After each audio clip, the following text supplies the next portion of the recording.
এভাবে ছাতুর কচুরি বানানোর জন্য নিয়ে নিচ্ছি 1 কাপ মতো ছাতু,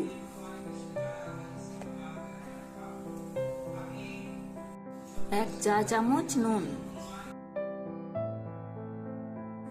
1 চা চামচ চাট মশলা,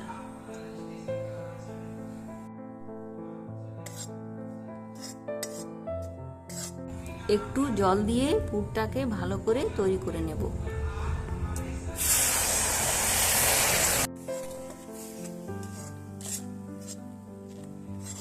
এখানে নিয়ে নিচ্ছি হাফ কেজি ময়দা, পরিমাণ মতো নুন,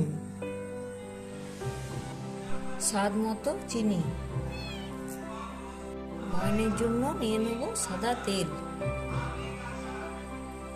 মাখা হয়ে গেছে, এবার লেচিগুলো কেটে নেব। লেচিটাকে এভাবে গোল করে পুরটা ভরে নেব।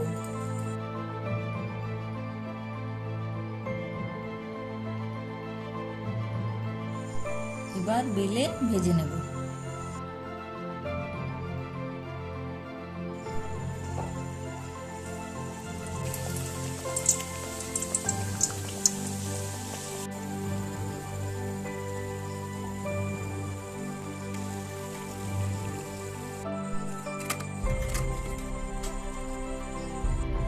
দেখুন কত নরম হয়েছে।